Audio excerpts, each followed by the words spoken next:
Você já parou pra pensar que talvez você não seja tão bonzinho, tão boazinha assim?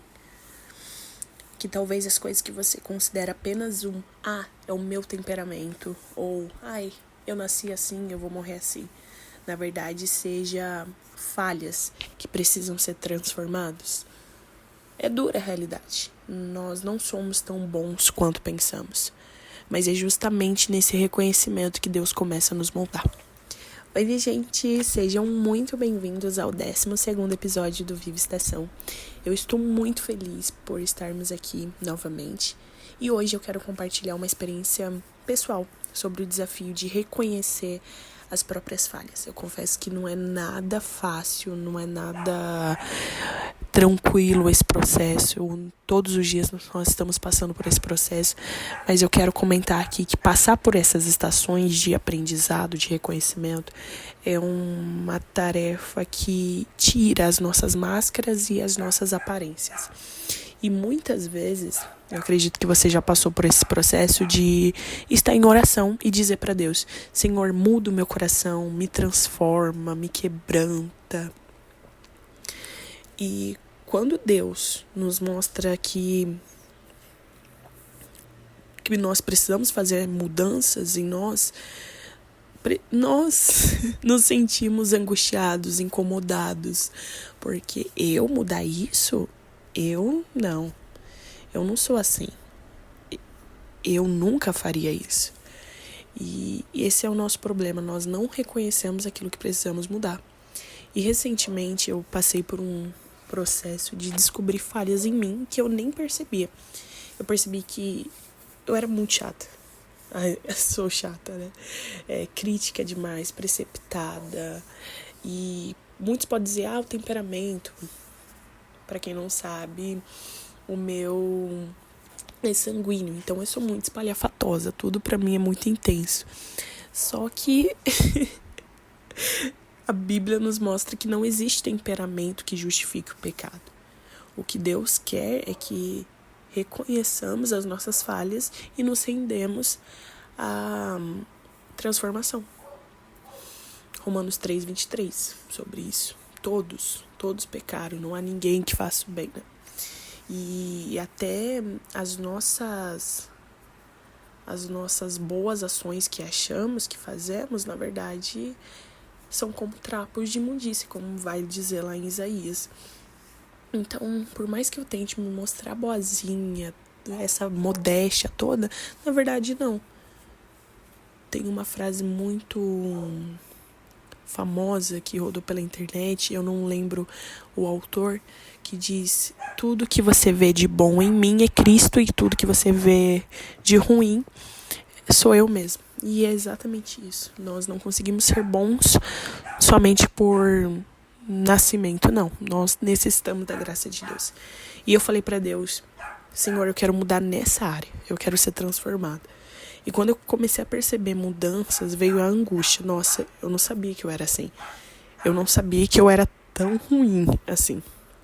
Muitas vezes nós temos a visão de que não somos tão ruins porque nós não cometemos certos pecados. Eu não faço isso. Eu não faço aquilo. Então eu não sou tão ruim assim. E eu mesma, eu quero compartilhar algo que eu passei muito tempo da minha vida por um vício da pornografia. E isso foi algo terrível por longos anos da minha vida. E eu achei que somente esse pecado que eu precisava vencer. Então, quando eu consegui sair desse vício, eu falei, não, então eu não tenho mais pecados, né, entre aspas, para vencer.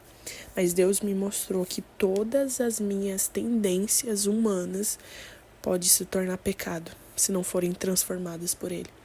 Exatamente isso. Se eu não lançar as minhas vergonhas, os meus problemas no Senhor, é mais uma tentativa de autocontrole, de eu venci aquele vício porque eu tentei, eu consegui, eu procurei métodos, então foi algo voluntário. Mas não, nós só conhecemos a verdadeira libertação quando nós nos encontramos com Cristo.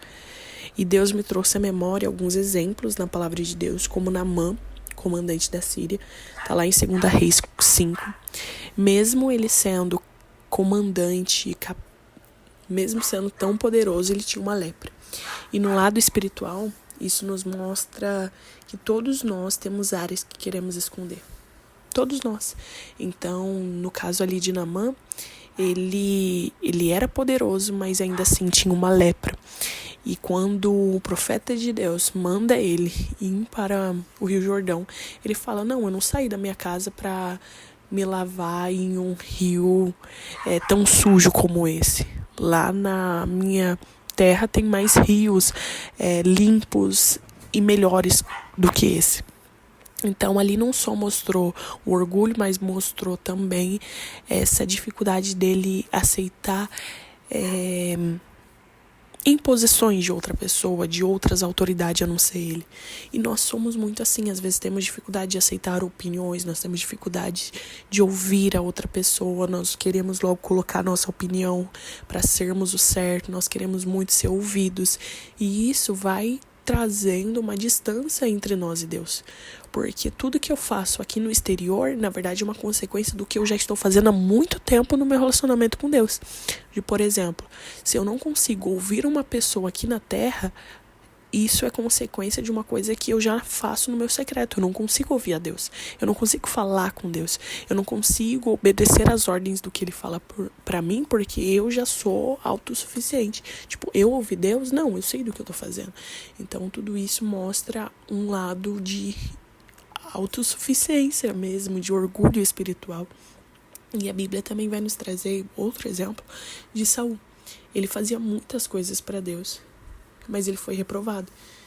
E E às vezes nós estamos fazendo muita coisa para Deus. E nós achamos que estamos, orgulhando muito a Deus. Mas na verdade não. Deus está rejeitando isso. Não é pela nossa capacidade, mas é pela obediência ao Senhor. E isso me constrange muito, porque nos engana esse pensamento de que ser bom em certas coisas significa estar aprovado por Deus. Mas eu sou muito boa, eu sou amorosa, eu ajudo as pessoas, por que não ser aprovada por Deus? Não é por mérito, não é pelo tanto que eu estudei técnicas de persuasão, não é pelo tanto que eu falo de Jesus, não, é pela graça. E a graça exige renúncia, exige sacrifício. Nós dizemos muito aquele versículo de Gálatas 2:20. Já não sou eu quem vive, mas Cristo vive em mim. Mas antes desse versículo, vai dizer, eu fui crucificado com Cristo. Então houve uma morte ali. Não é mais a Gislaine que vive. Não, foi crucificado o eu, foi crucificado a vontade de ser o centro das atenções. Foi crucificado. Quem vive em mim é Cristo. Quem vive em mim é o Espírito Santo. Então eu não posso mais agir de uma forma como a Gislaine gostaria. Porque se eu vivo para a glória de Deus, se Cristo vive em mim, então eu preciso agir como Cristo agiria. E não é sobre a capacidade aqui, eu volto a repetir isso. É sempre pelo Senhor. É sempre o Espírito Santo que está nos moldando, que está nos guiando, está nos fortalecendo. E quanto mais obedecemos, quanto mais oramos, mais vemos o quão desafiador é servir ao Senhor. Como Agostinho de Hipona vai dizer, Senhor, é duro te seguir, mas é de impossível te largar, te deixar, sabe? Em 1 João vai dizer que as leis do Senhor, tudo aquilo que o Senhor pede, não é difícil, não é algo pesado. Lá em Mateus 20:21 vai dizer sobre isso. Vinde a mim, todos estáis cansados e oprimidos, que eu vos aliviarei. Então nós temos essa tendência de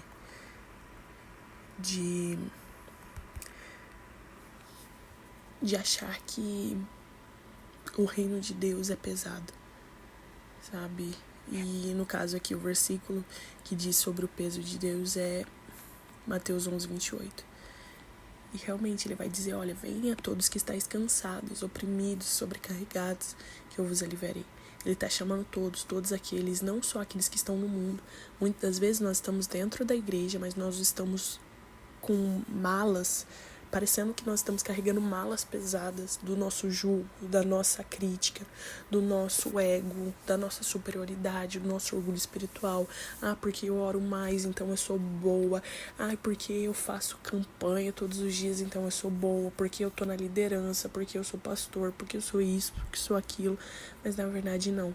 No reino de Deus todos têm o mesmo nível, todos nós somos pecadores.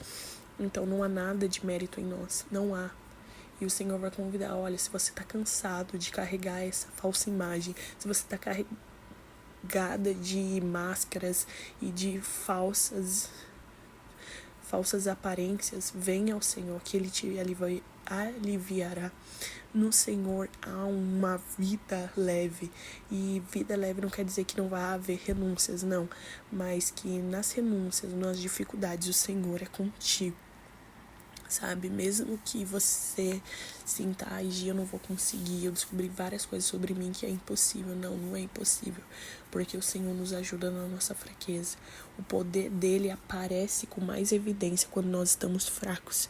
Lá em 2 Coríntios 12:9 vai dizer que o Senhor, a graça dele nos basta. Ele quebranta, mas ele também ajuda a reconstruir. Ele corrige porque ele ama. Então, nós não estamos sozinhos nessa caminhada. Deus nos ajuda e nos ajudará a reconhecer as nossas falhas, nos transformar para viver para a glória de Deus. Esse foi o 12º episódio do Viva Estação. Que Deus te abençoe e nos vemos no próximo episódio.